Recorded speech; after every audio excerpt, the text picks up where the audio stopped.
લોકસભા ચૂંટણીને લઈ ભાજપની કવાયતનો આજે બીજો દિવસ છે। ઉમેદવારો નક્કી કરવા માટે સેન્સ લેવાની પ્રક્રિયા ચાલી રહી છે।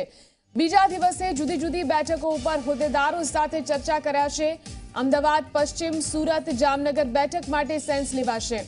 વડોદરા, આણંદ, ખેડા, સુરેન્દ્રનગર બેઠક માટે પણ સેન્સ લેવાશે। બનાસકાંઠા, સાબરકાંઠા બેઠક માટે નિરીક્ષકો સેન્સ લેશે। તો સેન્સ લેવાની પ્રક્રિયા ચાલી રહી છે। આજે આ પ્રક્રિયાનો બીજો દિવસ છે અને નિરીક્ષકો ત્રણ પેનલ બનાવી અલગ અલગ વિસ્તારોની અંદર વિવિધ બેઠકો માટે ઉમેદવારોની સેન્સ લઈ રહ્યા છે, કાર્યકર્તાઓની સેન્સ લઈ રહ્યા છે। તો આજે બીજા દિવસે અમદાવાદ પશ્ચિમ, સુરત, જામનગર બેઠક માટે સેન્સ લેવાશે।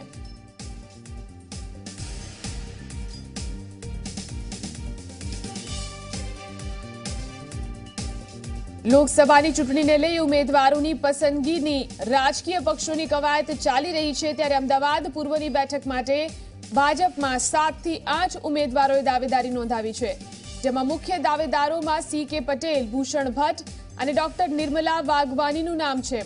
હાલ આ બેઠક પર પરેશ રાવલ સાંસદ છે, જો કે કાર્યકરોની એવી માંગ છે કે કોઈ સ્થાનિક અને જાણીતા ઉમેદવારને ટિકિટ આપવામાં આવે।